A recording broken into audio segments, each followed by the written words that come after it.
É uma grande alegria, é uma grande satisfação retornar a casa para compartilhar com vocês um pouco da boa nova, dos ensinamentos de Jesus, de uma doutrina tão esclarecedora e tão consoladora.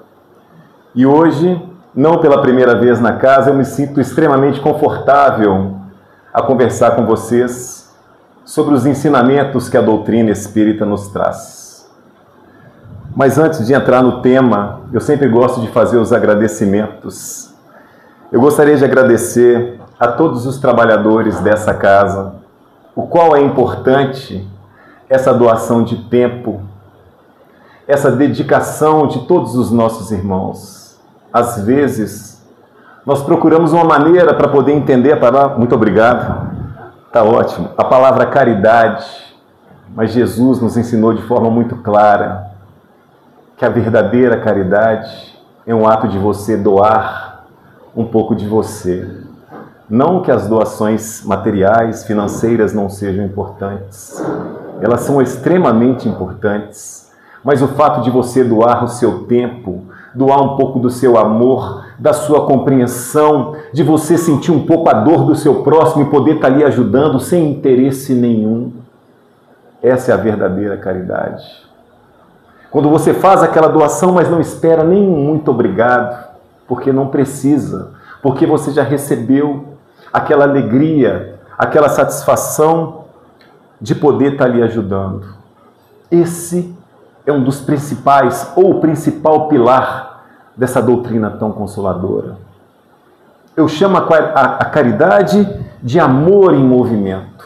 Quando nós colocamos o amor em prol ao nosso próximo.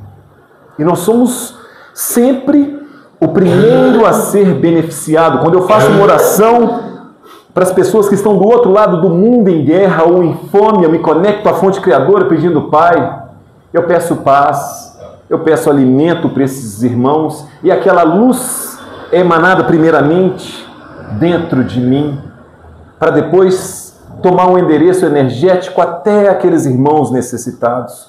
O qual é importante uma fé que move montanhas, quando você compreende e acredita naquilo que a doutrina nos traz. Então, primeiramente, o meu muito obrigado a todos os meus irmãos dessa casa por esse belíssimo trabalho. E é uma grande alegria, é uma grande honra poder fazer parte dessa equipe. Este ano tive a oportunidade de estar com vocês e o ano que vem estou fechando com a Sandra um número muito grande também de estudos e eu fico muito feliz. Mas não poderia deixar de agradecer todos os nossos irmãos do plano espiritual, todos os mentores aqui hoje, todos os nossos irmãos que estão entre nós tratando, nos auxiliando, tirando toda a tristeza, todo ressentimento, nos aplicando passes. Isso é tão importante. Por isso, meu muito obrigado a todos os mentores dessa casa. Não só os mentores, todos os nossos irmãos que hoje compartilham também desse estudo, que possamos juntos aproveitar. Nós temos muitos irmãos hoje aqui em busca também de um abraço, de um pouco de conhecimento, de uma palavra. Existe aqui um intercâmbio muito grande entre o mundo físico e o mundo espiritual, ou mundo extrafísico. E afirmo a vocês que essa estrutura física é muito menor do que a estrutura espiritual. Nós temos um hospital espiritual aqui, para atender não somente os nossos irmãos encarnados, mas também os nossos irmãos desencarnados. Então, muito obrigado ao Dr. Bezerra de Menezes e toda a sua equipe. Eu estudo o Dr. Bezerra de Menezes e quanto mais estudo, mais encantado eu fico. Não só da sua passagem aqui entre nós, mas também da continuidade do seu trabalho em abrir mão de ir para um mundo já regenerado, um mundo feliz, para ficar aqui entre nós, para nos auxiliar junto à evolução. É uma escolha, é um livre-arbítrio também, não só em questão material, mas quando ele estava desencarnado também, ele fez essa escolha do lado de lá. Ele poderia ir para um mundo feliz, um mundo regenerado, onde já não existe mais guerras, onde o egoísmo já não mais existe, onde a fome já não mais existe, mas ele optou em ficar entre nós, estar entre nós, compartilhando dessa doutrina maravilhosa para auxiliar os nossos irmãos. E hoje nós temos um tema extremamente interessante, onde nós vamos trazer reflexões de muitos assuntos amplos da doutrina. O conhecimento espírita, alimento para a nossa alma. O qual é importante essa palavra alimento. Vejam bem, vamos falar um pouco do nosso corpo físico, que é muito importante também. Quando você pega o livro dos Espíritos e vai lá na terceira parte, quando fala as leis morais, as leis naturais, a terceira parte do livro dos Espíritos, falam de 10 leis morais. E uma das leis, ela fala da lei da conservação, o qual é importante nós conservarmos o nosso corpo físico. E para conservar o nosso corpo físico, nós precisamos também de alimento. Nós precisamos de alimentar. Quando eu estou com sede, automaticamente eu já sinto que eu preciso de tomar água. Quando eu estou com fome, eu preciso então de buscar um alimento. O meu corpo físico pede por isso. E quando você estuda o corpo físico e o corpo perispiritual ou corpo psicomático, você percebe que existe uma ligação fluídica muito grande. Um depende do outro. E um influencia diretamente o outro, o corpo perispiritual e o corpo físico. Eu vou dar um exemplo para vocês. André Luiz, um espírito que nos trouxe um conhecimento muito grande através de um livro conhecido como Nosso Lar, um filme também. Ele traz estudos muito profundos sobre os nossos centros de força, que eles estão localizados no nosso corpo perispiritual. E existe uma ligação muito grande com o nosso corpo físico. E quando eu falo alimento para o nosso corpo físico, eu vou falar sobre os alimentos principais que estão relacionados, então, a esses centros de força, que no hinduísmo, em outras filosofias ou religiões, é chamado de chakras. Mas nós entendemos como centros de força. Tanto que todas as vezes que nós trabalhamos a fluidoterapia, que tem falado muito aqui, eu li bastante, essa fluidoterapia trabalha principalmente os nossos centros de força, a harmonização, a limpeza, o bem-estar, quando nós quebramos os laços fluídicos com o que não é bom. Mas dando sequência de André Luiz sobre a importância desse centro de força, vamos falar dos alimentos. O que nós precisamos? Nós precisamos de alimentos à base de proteína, de leite, de carnes. Esse é o primeiro alimento relacionado ao nosso centro de força básico. Como é importante. Depois, um pouquinho acima, nós precisamos de água. Nós precisamos de beber água todos os dias. Nós precisamos de aproximadamente 2 litros de água por dia ou até mais. Eu não trabalho nessa área, são números aproximados. Eu não sou nutricionista, se tiver algum nutricionista que me perdoa, mas são números aproximados. Depois, um pouco mais, nós precisamos de alimentos à base de carboidrato, nós precisamos de pães, pizzas, energia. Depois, subimos um pouco mais, eu preciso de alimentos à base de clorofila, alimentos que vêm da terra, que crescem através do sol, verduras. Qual isso é importante? Depois, subindo um pouco mais, eu preciso de frutas. E isso seria uma alimentação diária para a gente. O qual seria importante a gente levantar um pouquinho mais cedo e colocar uma fruta e um copo de água. Não importa se você gosta do seu cafezinho, do seu pãozinho, está tudo bem se você tem condição. Mas um copo de água, uma fruta, você já começa cedo, já se ajustando àquilo que seu corpo perispiritual e o seu corpo físico precisa. Então nos mostra que o corpo físico precisa de alimento. E cada um desses alimentos tem uma função muito importante na nossa vida.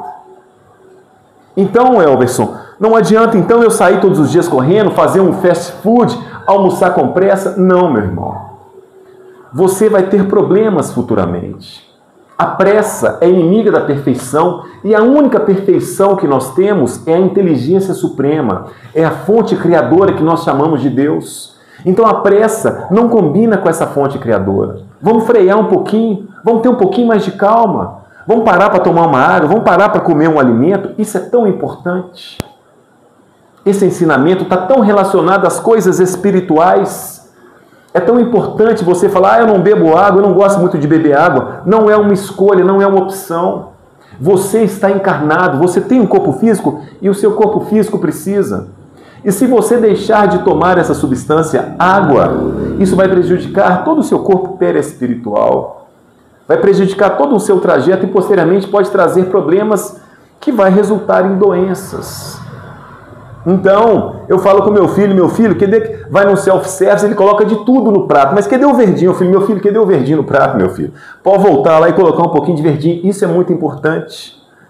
Mas e o corpo perispírito? Eu estou falando alimento do corpo físico, mas meu tema do estudo hoje é o alimento da nossa alma. E o alimento da nossa alma? Veja o quão é importante isso. O que nossa alma precisa de alimento? Será que é alimento físico? Eu falei com vocês que é importante, que tem uma influência sim, mas não é o principal. O alimento físico é principalmente para o nosso corpo, mas tem influência também na energia que nós precisamos. Mas o principal, esse alimento espiritual, o que seria esse alimento espiritual? Eu vou dar um exemplo para vocês, sempre como referência do corpo físico. Me perdoam novamente os nutricionistas, eles falam que nós precisamos de aproximadamente 2.000 calorias por dia e aproximadamente 2 litros de água. Perfeito? Então suponhamos que eu levantei logo de manhã. E eu quero então comer 2.000 calorias e 2 litros de água de uma vez, que eu não preciso mais comer durante o dia. Eu posso fazer isso? Eu não posso. Vai me dar um mal-estar muito grande, eu vou passar mal, eu vou fazer vômitos e não vai resolver. Então nós entendemos de forma inconsciente, não precisa nem ser consciente, que nós precisamos de abastecer o nosso corpo físico durante todo o dia. Eu preciso de alimentar de manhã, talvez uma fruta ou um lanche, um cafezinho no meio da manhã, eu tenho um almoço, eu tenho um lanche da tarde, à noite eu faço um jantar ou um lanche, ou seja, isso é inconsciente. Nós já sabemos o qual é importante esse alimento. Mas volto para vocês com a mesma pergunta, vocês responderam não, com muita certeza quando falaram que a gente não poderia comer todo o alimento durante o dia de manhã. Mas então, o alimento da alma, o alimento do espírito, será que eu posso levantar de manhã e fazer uma oração profunda e encerrar a minha alma está alimentada? Percebem como a gente não atina esses detalhes importantes? Como a gente mantém uma frequência baixa durante o dia porque a gente não tem ainda a disciplina de poder nos abastecer durante o dia, alimentar a nossa alma durante o dia. Eu falo isso com meu filho na minha casa. Falei, meu filho, não adianta você chegar aqui e tomar, você chega da escola, aquela correria, toma 2 litros de água, toma aquele tanto de água. Não. Abasteça, hidrate o seu corpo durante todo o dia. Toma um pouquinho de água todo dia, cara. Leva a garrafinha para sua escola, vai lá, toma água, toma água. Isso é importante. É muito diferente de você chegar e tomar aquele tanto de água de uma vez. Não estou falando para não tomar, tome também. Mas é a mesma coisa da nossa alma. No final do dia, eu pergunto a vocês, a nossa frequência, a nossa vibração, que é relacionada aos nossos pensamentos, às nossas emoções e às nossas atitudes, elas são positivas ou elas são negativas ou elas estão ali meio no meio? A gente não sabe. Por quê? Porque a gente não alimenta a nossa alma durante todo o dia. Mas como é que a gente pode fazer isso? Perfeitamente, existe uma técnica que funciona muito bem. Como é que eu faço com a minha alimentação? Eu falei com você de 6 a 8 alimentações por dia, depende da pessoa. Quem saiba, então, eu consiga distribuir esse alimento da minha alma através da minha oração durante todo o dia. Mas como? Eu vou dar um exemplo para vocês. Levantei de manhã, quem sabe eu consigo levantar um pouquinho mais cedo para não sair naquela correria. Já escovando o dente, olhando o relógio, olhando o celular, se está atrasado ou não para pegar o seu veículo, sua condução.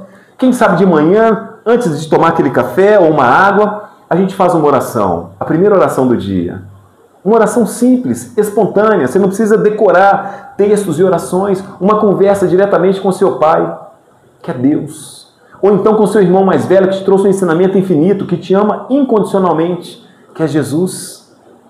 Uma oração simples, Pai, abençoa meu dia, muito obrigado por eu ter acordado, obrigado por esse dia, obrigado por eu respirar, obrigado por essa encarnação, obrigado pela água, obrigado pelo sol, um agradecimento. Aí no meio da manhã, entre a manhã e o almoço, eu faço mais uma pequena oração. Vou fazer um Pai Nosso de agradecimento. Pelo dia, pelas dificuldades. Opa, já fiz 2 orações. Antes do almoço, eu baixo a cabeça um minutinho. Pai, agradeço essa refeição. Infelizmente, muitos dos nossos irmãos não têm a oportunidade de ter essa refeição. Um prato à mesa, por mais simples que seja, muitos dos nossos irmãos.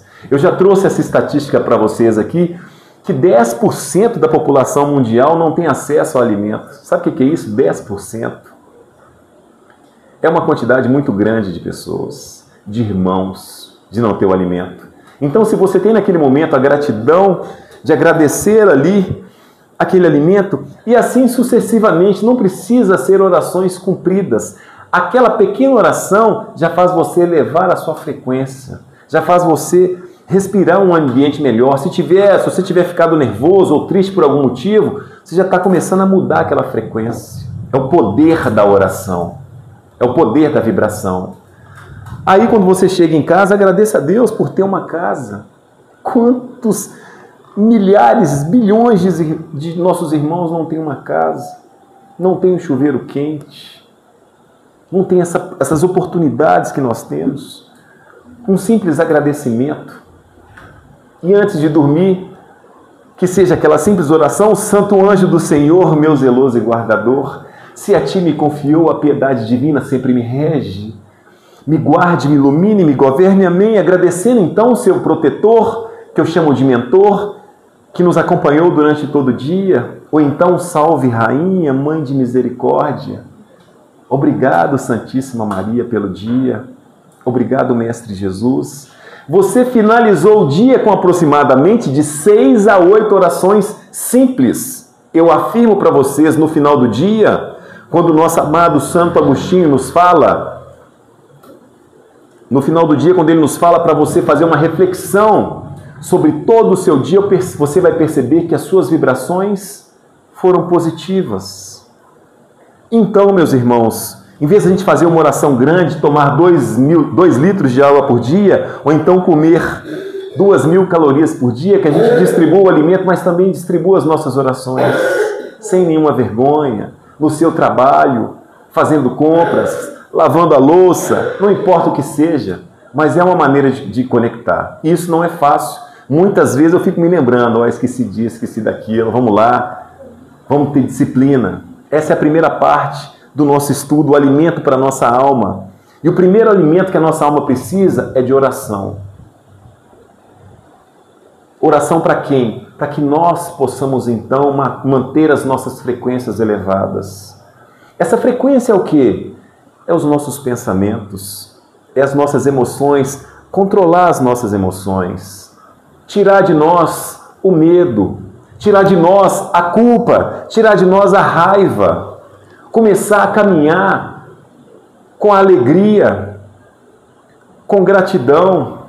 E quando você se mantém nessa frequência, inevitavelmente você vai começar a se conectar numa frequência de cura que se chama amor. É assim que funciona. Você começa a sair lá de baixo e começa a caminhar lá em cima, no mesmo ambiente que você está. Você vai fazer uma mudança íntima, uma mudança interna.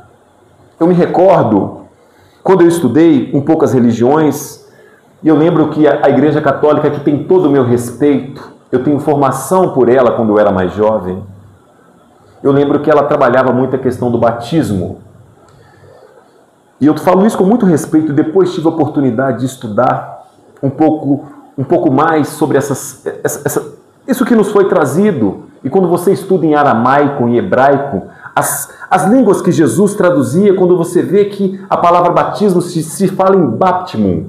E quando você busca a tradução literária dessas palavras, você enxerga que batismo significa mergulho. Mas não um mergulho no seu nascimento, quando é jogada uma água em você, para que então seus pecados sejam curados, mas é um mergulho dentro de você. Um mergulho onde você busca uma mudança interna, uma reforma íntima. O batismo, para nós espíritas, é um mergulho dentro de você. É quando você fala, quando você busca trabalhar aqueles valores que você ainda não conquistou, como o orgulho, como a vaidade, como o egoísmo, que ainda existe muito em nós. Mas não tenha culpa por isso, não carregue nenhuma culpa. Eu dei um estudo aqui, alguns meses atrás, onde eu trouxe muitos ensinamentos que eu falava sobre uma conexão com espíritos extremamente complicados e trevosos. E a maior ferramenta dos espíritos negativos é que você tenha culpa. Culpa de vidas passadas, quando eles têm acesso ao campo quântico ali, consegue ver o que você fez em vidas passadas, espíritos mais antigos, trabalha a culpa, esqueça a culpa. Se você errou, hoje você tem a oportunidade de acertar. É assim que nós crescemos, nós temos uma crença limitante que errar é pecado. Ah, será que errar é pecado?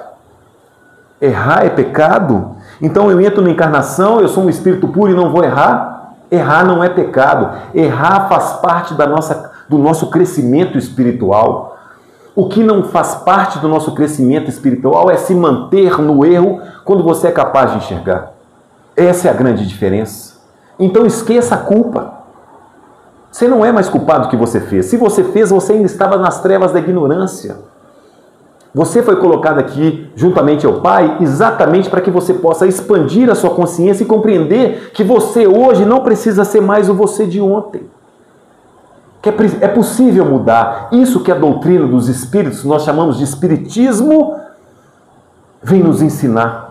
Uma mudança interna dentro de você. Não é uma mudança de bairro, não é uma mudança de país, não é uma mudança de político, não é uma mudança de emprego, porque isso acontece automaticamente quando você muda a sua frequência. Mas é uma mudança íntima. Esse é o alimento, esse mergulho tão importante que nós precisamos de fazer, que é o batismo para nós espíritas. Em aramaico, chamado baptismo, é o mergulho dentro de nós mesmos. Mas eu tenho mais uma dúvida a compartilhar com vocês. Por que a filosofia espírita, a doutrina espírita, não é uma religião? Nós chamamos de doutrina, mas por quê? Ah, mas porque ela tem um cunho científico e filosófico. Eu volto a perguntar por quê. Nós precisamos aprofundar um pouco mais para que a gente tenha certeza. Não significa absolutamente de forma alguma por a doutrina espírita não ser uma religião, ela é melhor que as religiões, porque não é. Todas as religiões no nosso mundo, no nosso orbe, foi permitido por Deus. E elas são maravilhosas. Existem erros nas religiões porque nós somos imperfeitos, todos nós. Existe erro no espiritismo, no catolicismo, na religião evangélica, no hermetismo, no judismo. Em todas as religiões nós vamos encontrar erros, porque nós somos imperfeitos. Ainda assim o Pai confia em nós, para poder então juntos nos aprimorar.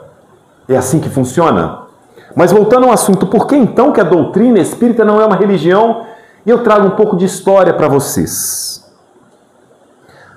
Quando nós estávamos no catolicismo, nós estávamos arraigados a dogmas e doutrinas. Nós não aceitávamos nada que estava fora. Tanto que nós conhecemos a história de Jesus. Ele foi morto e crucificado de forma injusta porque ele foi condenado por blasfêmia. O que significa blasfêmia? Você ir, então, contra os valores que são apenas de Deus. Porque Jesus falava com autoridade, eu sou filho de Cristo. Eu sou filho de Deus. Eu sou Cristo. E ele não foi aceito por isso. Simplesmente porque assumir a sua identidade espiritual foi o suficiente para que ele fosse, então, crucificado. Covardemente. E hoje eu falo com vocês, eu sou filho de Deus também. Vocês, cada um de vocês, meus irmãos e minhas irmãs, também são filhos de Deus. E isso não é blasfêmia. Cristo se sacrificou para nos trazer isso e hoje nós falamos com tranquilidade, sem medo e sem culpa. Mas voltando ao assunto, eu preciso falar com vocês um pouquinho de história. Aproximadamente no século XVIII, ainda na Europa, teve um movimento chamado Iluminismo, onde trazia então a razão, batia de frente, porém era uma filosofia. Quem trazia o iluminismo eram filósofos daquela época, do século XVII, aproximadamente do século XVIII, mas eles não eram aceitos, porque a razão batia de frente contra dogmas e doutrinas. Nós tínhamos que aceitar, apenas aceitar aquilo que era trazido pela igreja. Então aqueles filósofos foram perseguidos pela igreja. A filosofia não era aceita, mas ainda assim, no século XVIII, a igreja falava que o planeta Terra era o centro do universo.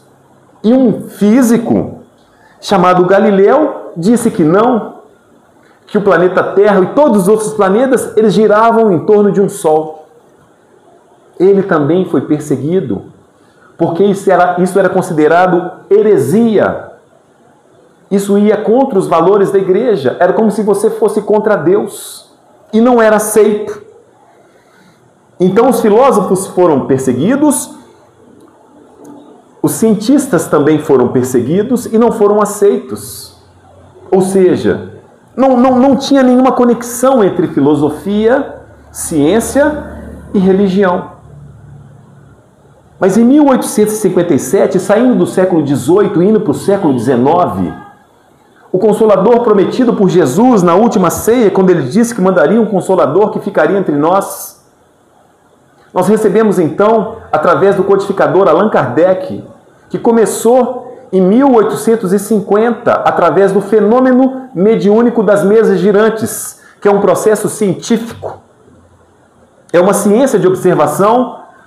Nós tivemos então em 1857 o nosso primeiro livro da codificação, o Livro dos Espíritos, onde abriu uma porta que estava fechada, a porta da filosofia, da ciência e da moral cristã. Essa história que eu trouxe para vocês, esse alimento para o nosso espírito, que mostra por que a gente fala que a doutrina dos espíritos, ela não é uma religião, ela é uma filosofia, porque ela trouxe aquilo que não foi aceita, mas com um embasamento muito grande. A parte científica, que se não fosse trazida pelo professor Rivail, que depois nós demos o nome de Allan Kardec, porque ele tinha outros livros, para poder separar os livros que ele tinha da doutrina espírita. Se não fosse a parte científica, o estudo daquelas mesas que balançavam, por que essa mesa balança? Isso é um imaterial, não pode, isso não tem vida. E aquele estudo, então, nos trouxe, então, que existe vida após a morte, que existe comunicação, eles podem se comunicar. E o mais importante, esses espíritos voltam a nascer, assim como nós. E nisso, depois dessa descoberta tão importante de Kardec, em 1850, até 1857, foi trazido o primeiro livro da nossa codificação, o Livro dos Espíritos. E ali também traz uma filosofia, e a filosofia da doutrina espírita nos traz o seguinte questionamento: quem sou eu? Por que eu estou aqui? Para onde eu vou quando eu não estiver mais aqui? Por que umas pessoas nascem com o corpo físico perfeito, por que outras pessoas não? Por que umas pessoas nascem com opulência muito grande ou riqueza e outras pessoas não? Antigamente eram segredos de Deus, hoje não é mais. Hoje a doutrina espírita nos traz todas essas informações. Entendemos que nós somos seres que nascemos, crescemos, morremos e nascemos de novo e passamos por experienciações na carne, em um país, na África ou na América, numa língua latina ou numa língua inglesa, numa vida com condição financeira mais favorável, menos favorável, num corpo masculino, num corpo feminino, que nós vamos experienciando e assim nós vamos crescendo espiritualmente. Essa é a filosofia nos traz, e quando você busca o conhecimento, significa filosofia, amor pelo conhecimento. Não existe doutrina dos espíritos sem filosofia, sem essas perguntas. Aí vem a parte científica, onde nós temos então a mediunidade. Eu nunca critiquei, mas eu nunca me fez bem quando a pessoa chegava e falava assim: Deus falou comigo, eu te trouxe uma revelação. As coisas não funcionam assim. Se Deus falasse com você, então você tem uma comunicação direta com Deus, como é que isso funciona? Você é privilegiado nessa encarnação? Eu não compreendo. Não tenho um embasamento científico ou filosófico nessa questão. Eu não estou aqui criticando os meus irmãos que também têm a oportunidade de estar num púlpito, trazendo amor e conhecimento às pessoas para usar isso de uma forma que não seja positiva. Eu não estou a favor disso, mas não estou aqui para criticar. Eu estou aqui fazendo apenas o meu trabalho. Porém, toda comunicação com o plano espiritual é feita através da mediunidade. Nós temos um livro, o segundo livro da codificação, já foi o Livro dos Médiuns, em 1859, quando ele trouxe então, falando assim: meus irmãos, foi aberta uma porta que foi fechado há 3.000 anos atrás com Moisés, quando Moisés proibiu então a comunicação com os espíritos. E Allan Kardec trouxe novamente essa abertura dessa porta. Nós vamos ter que então compreender como é que funciona a comunicação, a vida, o que nós somos com esse mundo espiritual. Porém, nós sempre falamos, quando você vai, essa comunicação com o mundo espiritual sem nenhum conhecimento é um campo minado. Você pode ir para caminhos extremamente complicados e perigosos. Por isso é necessário a educação mediúnica. Você quer participar então de uma reunião mediúnica, onde eu fiquei com mais de 2 anos dedicado a essas reuniões, você precisa se capacitar, você precisa estudar, você precisa entender, senão você vai ser extremamente enganado. Vai chegar numa reunião mediúnica, um espírito dizendo: eu sou o Dr. Bezerra de Menezes, queridos irmãos, estou muito feliz de ficar aqui com vocês. Aí nós vamos falar assim, nossa, que felicidade, estou recebendo aqui Dr. Bezerra de Menezes, só falta eu dizer para ele, doutor, posso te dar um abraço? E lá no fundo aquele espírito está rindo, um espírito zombeteiro, que veio ali para te trazer conteúdo nenhum. E quando você começa a conversar, você vê que tem algumas coisas que não estão batendo. Algumas palavras que não encaixam, então, com uma comunicação mediúnica de um espírito que já tem uma evolução muito interessante. Por isso, então, que a filosofia, a doutrina espírita, ela nos traz, então, essa parte científica tão importante. E a moral cristã não poderia faltar.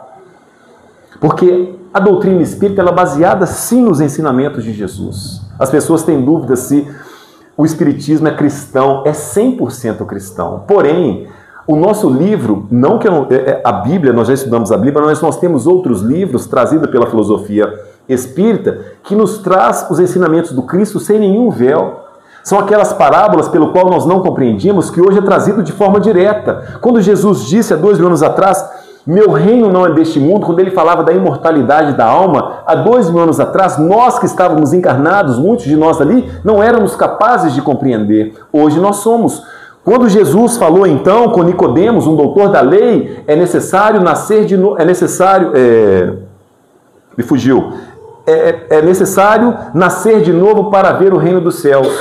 O que ele quis dizer com isso? Nós somos espíritos que reencarnamos, mas nós não éramos capazes de compreender naquela época. Quando Jesus nos disse bem-aventurados, ou seja, felizes, os que choram, os humildes, os que sofrem perseguição, os que são mansos, também não éramos capazes de compreender. Hoje nós passamos um momento de transição planetária, aqueles espíritos então que não se enquadraram na mansuetude, que hoje continuam na raiva, no ódio, na ganância, não vão conseguir mais se enquadrar. Ele falava isso há 2000 anos atrás. E hoje nós temos a capacidade de começar a compreender esse alimento da alma que foi trazido por Jesus.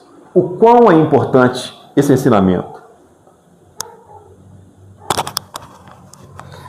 Uma coisa muito importante também, eu me recordo quando eu comecei a estudar a doutrina dos Espíritos, e essa história eu me relacionei muito. Eu vou contar para vocês uma história, ela tem um cunho apenas filosófico-moral, não uma história real, mas ela é interessante. Existia um jovem, ele então começou a estudar a doutrina espírita, ele ficou encantado com aquele conteúdo. Ele, nossa, que interessante, eu não sabia. Assim como eu me recordo, da primeira vez que eu comecei a estudar o livro dos Espíritos, às vezes eu até fechava o livro, porque ia totalmente aquilo tudo que eu acreditava, aquilo que me foi ensinado. Falava de algumas coisas que naquele momento eu não era capaz de compreender. Então eu lia um pouco, parava, avaliava, fechava, lia novamente. E aquele jovem também ficou encantado com a doutrina espírita. Ele começou a estudar e pegar um conhecimento muito grande e começou a auxiliar na casa espírita. Então ele queria fazer palestras, ajudar as pessoas, estudos. Mas ele estava vendo uma certa dificuldade de arrumar espaço, era muito jovem. Ele não entendia, por que as casas não me dão espaço ainda, já que eu tenho tanto conhecimento, eu já li o livro dos Espíritos, li o livro dos médiuns, li o Evangelho segundo o Espiritismo, o Céu e o Inferno.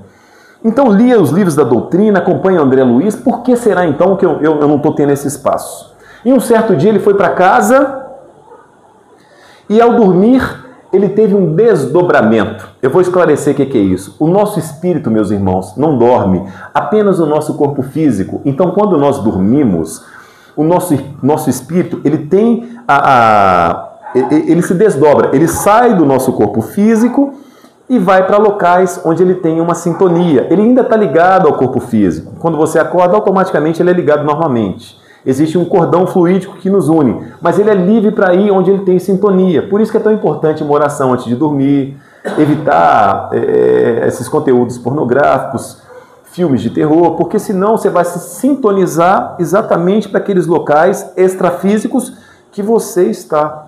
Por isso que tomar uma água, fazer uma oração antes de dormir é tão importante, porque o seu espírito, que é você vai deixar o seu corpo físico descansando e vai desdobrar. E esse jovem então teve um desdobramento, e ele chegou num deserto. E ele viu um deserto muito quente, muito frio, ele precisava de sair daquele deserto, ele ficou meio desesperado. E tinham dois espíritos que ele podia pedir ajuda. O espírito da verdade, do conhecimento e o espírito consolador. Imediatamente, ele buscou auxílio no espírito da verdade. E chegou para o espírito da verdade o seguinte: eu preciso sair desse deserto. Qual que eu faço? E o Espírito da Verdade chegou para ele e falou assim, siga esse caminho. Passou o mapa perfeitamente do caminho. E ele pegou aquele caminho, foi seguindo exatamente aquele caminho para sair do deserto. Mas chegou no meio do caminho, estava calor demais. Ele não aguentou. Ele veio então e foi perdendo as forças e desencarnou. Mas era um desdobramento. Quando ele desencarnou, como se fosse um videogame, ele voltou novamente para o início daquele deserto. E ele falou, pô, eu não consegui então sair desse deserto pelo Espírito da Verdade, eu vou pedir auxílio para o Espírito Consolador. Ele foi lá, Espírito Consolador, como é que eu faço para poder sair desse deserto? E o Espírito Consolador falou para ele, ó, você vai seguir esse caminho, a primeira coisa que você vai fazer é parar nesse oásis, tem água fresca, tem frutas, para você poder se abastecer. Ele então agradeceu, seguiu o caminho e foi até esse oásis, tinha água fresca, tinha frutas, então ele se abasteceu, mas na hora de sair ele saiu caminhando, mas não sabia mais novamente o caminho e se perdeu e novamente desencarnou e voltou para o início daquele deserto.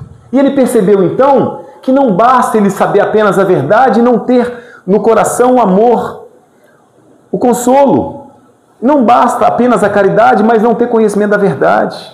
Então ele chegou e pediu aqueles dois espíritos auxílio, e onde então, no meio do caminho, ele encontrou aquele oásis, aquele local com água fresca e frutas, mas ele tinha um mapa também. Então, além dele ter conseguido se abastecer, se alimentar, se hidratar, ele tinha um mapa e conseguiu sair desse deserto. E na hora que ele saiu daquele deserto, automaticamente ele acordou, terminou aquele desdobramento e foi permitido para ele lembrar daquele fato ocorrido. Foi permitido. Por quê?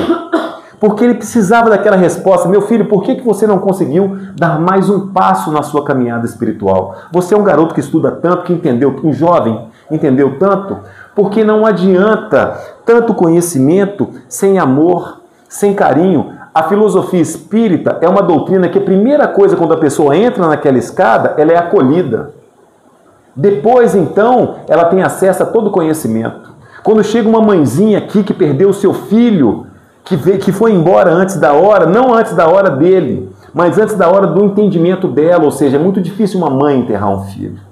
A primeira coisa que ela vem aqui não é para buscar conhecimento, nós somos espíritos imortais, o seu filho vai reencarnar, se ele for uma pessoa boa ele vai para o céu, se ele não for uma pessoa boa ele vai para regiões, nada disso. Ela vem aqui para receber consolo, para falar com ela, vai ficar tudo bem, tenha tranquilidade, vai ficar tudo bem. A vida continua, continue frequentando aqui, tem esperança. Ela vem normalmente buscar uma carta psicografada. A gente não pode prometer nada, mas apenas consolar. E ela começa então a frequentar a reunião pública, começa a receber passes, começa a passar por terapias fluídicas, que é tão importante para nós. E ela começa então a compreender que a vida continua. Esse é o amor que o Espiritismo nos traz, juntamente com a verdade. Esse é o caminho para a gente possa então sair do deserto do desespero, sair do deserto da desesperança, sair do deserto da tristeza, sair do deserto de desistir da nossa encarnação. Isso que a doutrina nos traz. O alimento para a nossa alma que a doutrina nos fala é associar todo o conhecimento que os livros da filosofia nos traz, juntamente com o amor que o Cristo veio nos trazer. É uma doutrina consoladora. Falando então sobre conhecimento, nosso tempo já está acelerado, eu gostaria de falar com vocês um pouco das curas de Jesus. Vamos falar desse alimento da alma. Quem já não ouviu falar então das curas de Jesus? Vou falar de algumas aqui. Da mulher hemorrágica, do paralítico de Betsaida, do paralítico de Cafarnaum, do cego de Jericó, dos leprosos da Samaria. São tantas curas do Cristo. Mas eu pergunto você, como é que o Cristo curava tantas pessoas? Será que ele curava porque era filho de Jesus, filho de Deus? Será que ele curava porque ele era Cristo?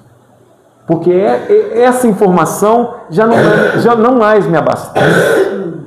Quais eram as ferramentas que Jesus usava? Qual era o alimento espiritual que ele tinha com tanta abundância que ele curava os nossos irmãos? Será que era só com a imposição das mãos, como nós fazemos aqui no passe magnético, mas uma proporção de tratamento fluídico mais alto ou tem mais coisas? E eu conduzo com vocês um estudo muito interessante, a gente vai falar rapidamente para não entrar demais. A primeira coisa, quando Jesus curava, ele usava a força. Mas Jesus não tocava nas pessoas, mas não é a força física, é a força de sua consciência, é o discernimento entre o bem e entre o mal, é a força dos seus pensamentos. Não adianta você chegar para Jesus e querer conversar com ele e mudar os seus pensamentos, porque os pensamentos de Jesus não eram soltos, ele sabia o que pensava. Não adianta você provocar Jesus, assim como ele foi provocado por tantas das vezes, ele tinha controle emocional. Ou seja, a força de Jesus estava nos seus pensamentos, no controle dos seus pensamentos, no controle das suas emoções e no controle das suas atitudes. Não adianta você lá, quando Jesus foi crucificado, em momento algum, ele teve qualquer resistência de força contra todas aquelas pessoas que o maltrataram. A cena é muito pior do que vocês imaginam, a crucificação do Cristo. Ele foi cuspido, foi maltratado, foi judiado, ele apanhou. Então a força de Jesus estava nesse controle, na sua consciência, no discernimento entre o que é certo e errado. Isso é o poder da nossa consciência. Toda hora em nossa vida nós temos escolhas. Você vai fazer escolhas, a porta do certo e do errado. E se você escolheu a porta errada, não tem problema, volta, fecha e escolhe a certa. Porque o erro faz parte da nossa encarnação. Então o primeiro pilar das curas de Jesus estava na força da sua consciência. E o segundo? O segundo pilar estava na força dos fluidos cósmicos universais, ou fluidos universais. Jesus manipulava esses fluidos que nós ainda não temos capacidade de compreender, com uma grandeza de um espírito, de uma grandeza muito grande. Ele poderia curar as pessoas através desses fluidos, ou a pessoa estando aqui, ou a pessoa estando longe. Ele conseguia manipular o fluido de tal maneira. Quem lembra da cura do centurião, não do centurião, do seu servo, quando ele procurou Jesus? Maravilhoso isso. Então, a maior ferramenta que Jesus tinha, a força era a consciência, mas a ferramenta é a manipulação dos fluidos. Eu pergunto a vocês, Jesus era um carpinteiro. Era possível, então, um carpinteiro pregar uma madeira sem um prego, sem um martelo? Não tem como. Eu trabalho na construção civil. Sem ferramenta a gente não faz nada. Nós precisamos de ferramenta. E hoje não só ferramentas físicas, mas computadores. Uma série de atributos que facilitam a nossa vida. Então a ferramenta de Jesus para a cura dos nossos irmãos era saber trabalhar esses fluidos numa proporção de um espírito crístico. Que nós ainda não conseguimos compreender, mas nós começamos a entender. Isso já é um grande passo. São 4 pilares. E o terceiro, não poderia ser diferente, a fé. Todas as vezes que Jesus curava, o que ele falava para os seus irmãos? A tua fé te curou. Não existe cura sem fé. Se você hoje tem um problema na sua vida, se você não tiver fé, eu já estou avisando para você não vai ser curado. Se você vai no médico, doutor, eu estou doente, eu preciso que você me cure, ele não é capaz de curar.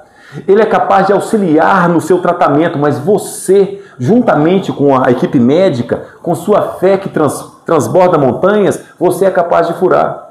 Quando um irmão entra nessa casa ou qualquer outra casa, qualquer denominação religiosa, fala assim: eu estou viciado em drogas, ou estou viciado em sexo, ou estou em pornografia, ou estou viciado em qualquer outra substância, é preciso deixar claro que a cura vai vir de você. Nós estamos aqui para poder te auxiliar nessa casa. Essa conversa que eu estou tendo aqui é para poder te auxiliar. Você é capaz, mas você precisa então de transbordar essa fé.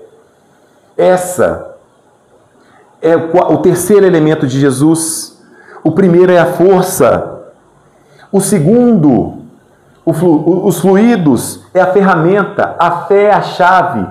E o quarto, e o mais importante, é o amor. Não existe cura sem amor. A maior energia, ou frequência, ou vibração universal é o amor. E eu falo com vocês, amor, é um romantismo. Não, amor é uma lei. É diferente. Os espíritos superiores não enxergam o amor romantizado. O amor é uma lei. Se você quer trabalhar na luz, você tem que aprender a amar. Não tem problema. Ame primeiro aquelas pessoas que estão próximas a vocês. O seu filho, a sua esposa. as pessoas que estão do seu lado, porque você vai aprender também a amar os seus inimigos. Tem que aprender. E um dos ensinamentos do Cristo que eu falei no nosso último estudo, que os nossos inimigos não são inimigos externos, são inimigos internos, que existe ainda dentro de cada um de nós. O orgulho, a vaidade, o egoísmo, a tristeza, a preguiça. Esses são os nossos maiores inimigos, que nós precisamos de amar, porque somente o amor vence qualquer dificuldade. Sobre essas reuniões mediúnicas que eu falei com vocês, que eu participei, quando chegavam irmãos extremamente trevosos, com dificuldade, com ódio, com tristeza, que nunca receberam amor, não existe outra ferramenta a não ser essa lei para poder tratar esses irmãos. Por mais que eles te xinguem, o que eu estou fazendo aqui? Quem que você acha que você é? A todo momento você emana amor, você conversa com amor com esses irmãos, para ele poder entender. É como um filho que foi jogado na rua muito jovem, e ele então cai no crime. Ele nunca recebeu um prato de comida, ele nunca teve acesso a uma escola, ele nunca recebeu um pai e uma mãe que pudesse auxiliá-lo a fazer o para casa ou dever de casa. E ele vai para a criminalidade. E quando ele chega na criminalidade, a primeira coisa que nós fazemos é crucificá-lo. Nós o julgamos, nós dizemos que ele é culpado, que ele merece prisão perpétua, que ele merece morrer. Esse é o nosso julgamento. Isso que nós temos que mudar. O amor aos nossos inimigos é exatamente esse. Meu irmão, você cometeu um erro. Você precisa pagar por esse erro sim. Você precisa de presa, você precisa ser excluído, mas não cabe a nenhum de nós julgar. Porque se eu não tivesse as oportunidades que eu tinha, eu não sei se eu estaria aqui com vocês. Se eu não tivesse um pai, uma mãe, se eu não tivesse uma esposa, um filho, se eu não tivesse acesso à educação, se eu não tivesse um prato na mesa todos os dias da minha vida, nunca me faltou. Será então que eu estarei aqui com vocês divulgando a Boa Nova? Será que o Pai me concedeu todos esses benefícios para que eu pudesse então cumprir a minha missão com vocês aqui, de conversar um pouco sobre a luz do Espiritismo e buscar consertar um pouco do erro que eu cometi em vidas passadas? Tudo é muito conectado. Tudo tem um propósito. Nada, nada, nada é um acaso. Absolutamente nada. Mas vamos falar um pouquinho do nosso cotidiano. Eu estou nos minutos finais do nosso estudo. Nós cometemos muitos erros que são comuns no nosso cotidiano, que a gente precisa prestar atenção. Vou dar um exemplo para vocês. Tinha um jovem, ele era casado com uma professora, jovem assim, já era uma pessoa um pouco mais velha, casado com uma professora e estava desempregado, uma tristeza muito grande. E a esposa dele trabalhava como professora, dava o duro o dia inteiro e ela era responsável pelo sustento da casa. E ele tinha um sonho, ele queria trabalhar e não sabia com o que ele trabalhava, ele gostava de comércio. Então, nesse condomínio que ele morava, tinha uma salinha naquele condomínio lá, uma sala grande que não era usado. E ele então conversou com as pessoas, com o síndico, perguntou se aquela salinha seria usada ou não.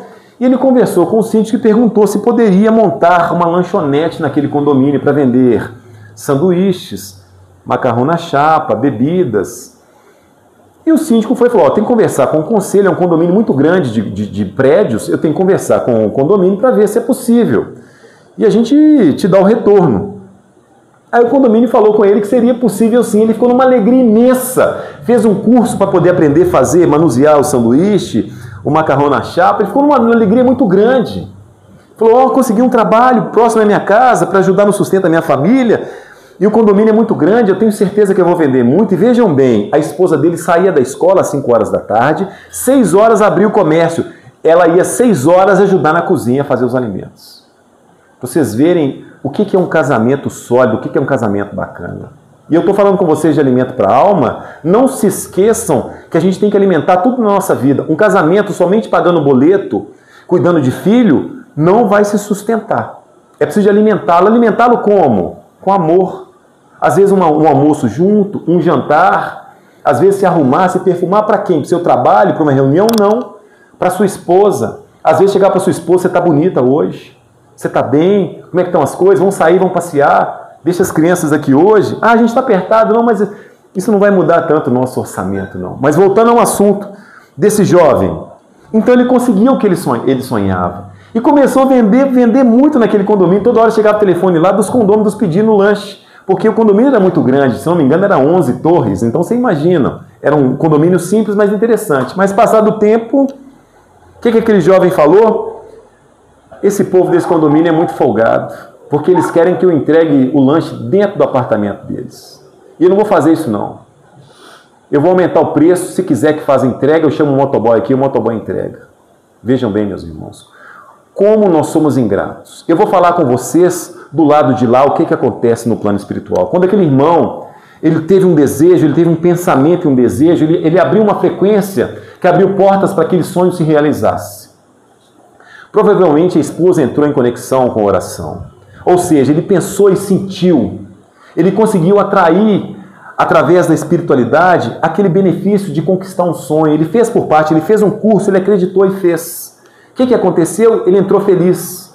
O que está acontecendo agora? Ele está mudando totalmente aquela frequência. Ele está reclamando. Tem uma palavra muito feia que a gente fala que está cuspindo no prato que comeu, mas é uma verdade, é uma dura realidade. E o que vai acontecer? Ele vai atrair aquela frequência pesada. Ele vai começar a brigar com os condôminos. O que vai acontecer? Vejam bem, a espiritualidade não vai conseguir ajudar. Aquele condomínio, então, vai mudar de síndico. Aquele condomínio vai pegar aquela salinha que ele usava para poder, então, guardar equipamentos de limpeza do condomínio. Eu estou dando para vocês um exemplo. O que vai acontecer com essa frequência mais pesada? Esse irmão vai sair dali xingando, revoltado, vai tentar abrir um comércio em outro lugar onde ele não tem nem um quinto daquela facilidade de entrega e venda de material, e a vida vai começar a mudar um caos. E eu falo com vocês, é um azar da vida ou nós plantamos aquilo que nós colhemos? Percebem a lei de causa e efeito colocada em prática? Como é importante o nosso tema de hoje, o alimento das nossas almas. Nós precisamos de alimentar a gratidão todos os dias. Lembra?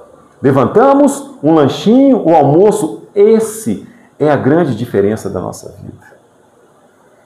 Eu espero que esse irmão, isso é um caso real, que ele desperte, que ele consiga compreender, que essas palavras que eu fale hoje aqui cheguem até ele, que seja num desdobramento. Ele não precisa ser espírita, não. Para que ele possa então acordar e ver a gratidão de ter aquela oportunidade de cuidar dos filhos, a luta da esposa, de ter gratidão. Eu compreendo, às vezes, eu vou tentar então melhorar, colocar uma pessoa para me ajudar aqui, cobrar R$1 a mais no lanche, se as pessoas não reclamarem, para poder ter um atendimento melhor, eu ter uma entrega mais rápida. É uma frequência totalmente diferente. Ou então vou ter que aumentar um pouquinho os preços, porque os preços aumentaram, está tudo bem. Isso faz parte. Mas o quão nós precisamos de atentar às nossas ações, como nós agimos de forma inconsciente. Existe um psicólogo, me fugiu a época dele, ele chama Yang, ele dizia, se você não se tornar consciente, a sua vida será conduzida pelo seu inconsciente e você vai dizer que é o destino. Qual Gustavo Yang? Exatamente. Você já estudou ele? Eu sou psicólogo. Que bacana. É tão interessante esse fato dele, né? Existem tantas técnicas de você então poder trabalhar o seu consciente e deixar de ser um pouco inconsciente, sair do piloto automático. Por isso que eu sempre digo para todos os meus irmãos, vamos parar de correr. Eu não estou falando para ninguém parar de trabalhar, parar de lutar, mas para você poder começar a cuidar de você, um amor com você. O qual isso é tão importante. Eu já estou finalizando.